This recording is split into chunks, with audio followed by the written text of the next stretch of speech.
Well, the bus rolls south of Shreveport in Midtown, Louisiana. Grandpa rocked the chair and smoked the corn pipe and tell me of the stories old. He'd speak about a great war when I was a young man. Will you lose yourself, my boy, in the thick of it at night and find it there in the swampland? Hope you don't mind, I'm a little early. Childhood growing up, every summer was at Grandma and Grandpa's in Fostoria. Lower middle class is about the norm in Fostoria. Ended up being a single mom situation. I learned to fish with my grandpa a lot. Yeah, Grandpa was my hero growing up. He taught us that suffering has meaning. He was a faithful man in the Catholic Church. He valued hard work, what you do, and earning your own keep. When them old black and white war movies would come on, you'd catch him watching it. He was part of the old 37th Infantry Division out of Ohio here. Infantrymen of the 37th Division driving north. His stories about World War II, he kind of kept to himself. It wasn't until I experienced war myself in Iraq that he opened up a little bit more down the road. We get there, we get our uniforms. This bus shows up, and these large men come out of this bus with these neat little campaign hats, and they're like, get on the bus. And then we get to where we're gonna do our training, and all of a sudden the fireworks start. The drill starts screaming, get off my bus! You better not be last! And I'm like, oh God, I am last. Yeah, it was a shock effect. Your bed will not be made good enough. You're not fast enough. You're not strong enough. You are just, it's a pure indoctrinational process of living the Army values is really what they're doing. And there's a method to it. For me, basic training was my first real challenge in life. I went in about 6'1", 125 pounds. I came out 6'2", 175 pounds. But I look back and it's like, wow, this place really taught me how to want to win. It was neat to have a cause beyond myself. I was assigned to Friedberg, Germany, Ray Barracks. That was my first duty assignment. Germany was my first taste of what they call the real Army. And so there's a great history there, and Nazis used to actually run it. Really, one of the sole purposes for joining the Army at first was just to go to Germany.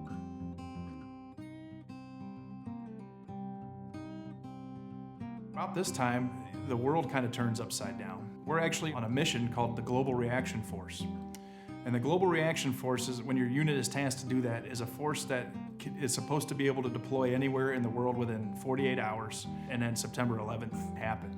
So the base is put on lockdown. I get the wonderful, great news that my wife is pregnant. If you look at Grossman's book, everybody, the whole atmosphere, we start to go into that red phase. The Army at that point became a very, very real thing, very, very fast.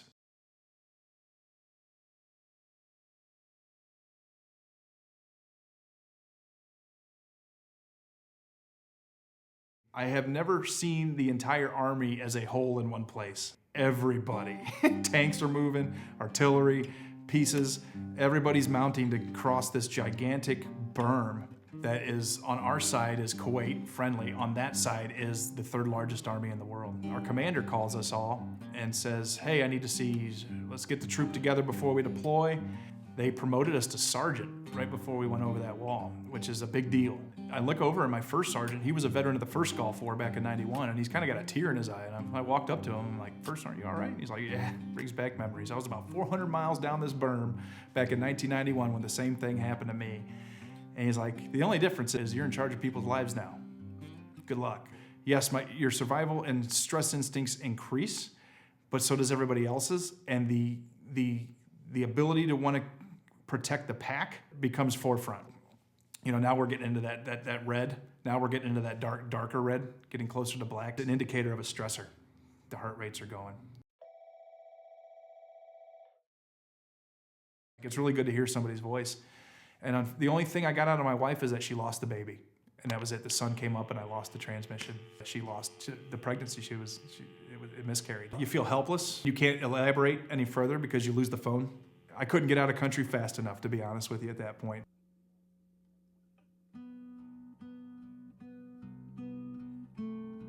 So 3rd ACR got the call that we were going to go. We were under the command of H.R. McMaster, and it was just like, well, here we go again. Tel Afar is a region in the northern part of the country that is in between Syria and Mosul. Iraq now has fallen into the depths of a complete and utter civil war. So this is when we start to see the uptick in roadside bombs. Day 1, we lose our command sergeant major. Compared to my first one, it becomes black almost every patrol all the time. I remember one incident, I remember it well because it was my birthday. My section is called to go and react and escalate the firepower and force for somebody that could be in trouble. My buddy Sergeant Kitts was our sniper team leader. There's a potential IED in an intersection, and we have to secure that for the engineers to come blow up. So we devise a plan that Kitts and the sniper team is going to take one building, clear it, and then maneuver to a second building to provide overwatch for our engineer. And I'm in a Bradley as the commander, and I'm listening to everything that happens on the radio, and all of a sudden I look and I see a large amount of tracer fire on this building and just machine guns everywhere. Brandon had a price on his head because he was a sniper. He's probably one of the best snipers in the Army, and they had a hit on him. I have him lower the ramps, and then I have my gunner swing our 25 millimeter. I'm like, decline down the stairs, and I'm gonna cover your fire out of that building while you go down. So tell me when 3rd floor is clear. And it's like a 4-story building.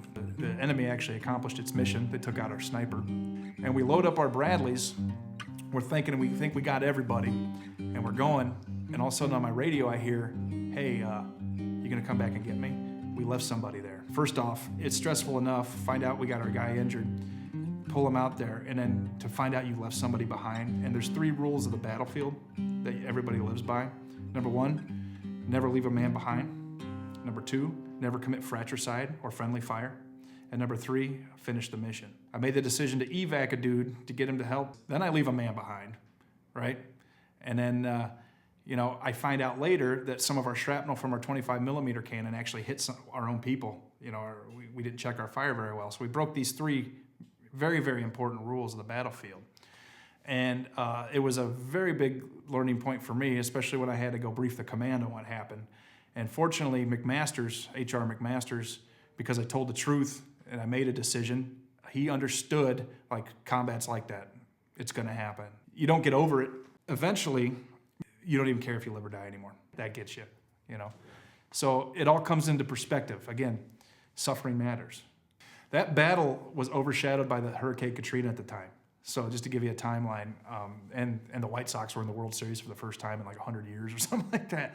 I would say at the end of the fight, we really did feel accomplished. We were a part of that history and changing that.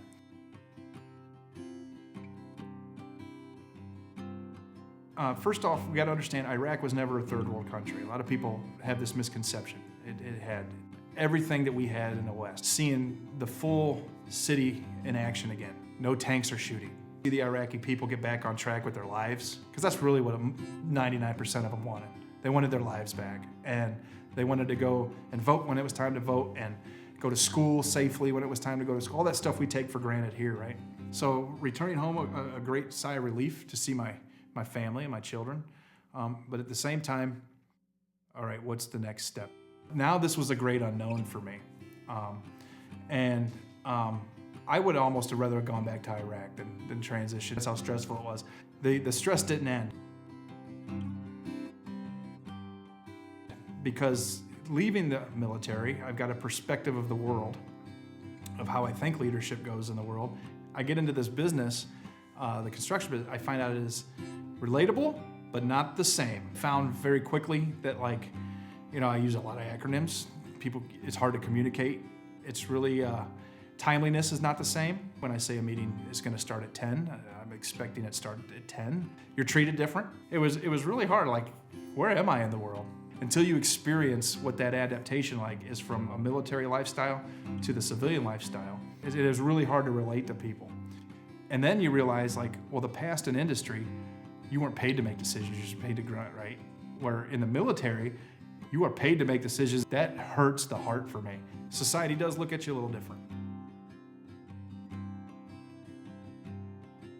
The next stressor, all right? My wife had been hounding me, let's get the hell out of New York. And I'm like, how's Northwest Ohio sound? And found this nice Midwestern company called Kwest.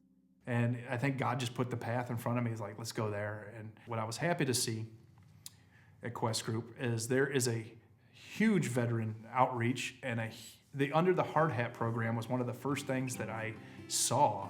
And I'm like, that's our leaders. I did my first 90 days, and some things came up, and Chad, my boss, came and talked to me. He's like, hey man, how's things going for you? You don't seem like the same person you did when you first started. And I'm like, maybe I'm not. He's like, have you ever talked to anybody? And I'm like, you know what? No, I've guided people to talk to people. And he's like, we got this program. So I did it.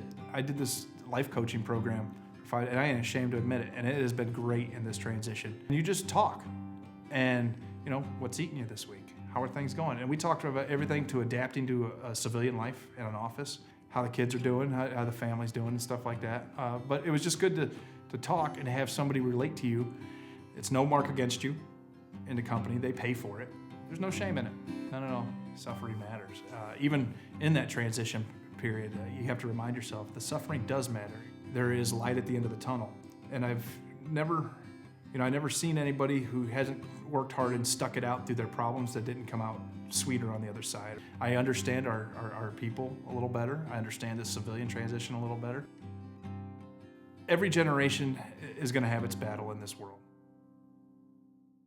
So yeah, last week I watched my son graduate from 19 Delta Cavalry School. It's a lot of pride that he got to be a Cav Scout too. And in talking to him, it sounds like that he got out of it what I did. He found a different aspect of his life and his journey that he didn't know before, and he told me that, and that was pretty cool because it's exactly how I see it. The thing I'm mostly grateful for, I gotta be honest with you, it's my wife. She's the bedrock of our household. Our dynamic with my wife and I is interesting because she was a soldier as well. She always understood.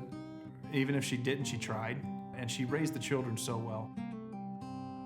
Another thing I have to be thankful for in the military was focus, and how to engage something and actually see it through. And I think that's where I picked up a lot of my confidence too. The training it gave me in understanding organizational level leadership and just being a leader itself, and how to stand by your decision, right or wrong. Also being grateful for a day every day tomorrow. There was a lot of times you didn't know if tomorrow was coming, and when it does, you're very appreciative. We have to take care of each other.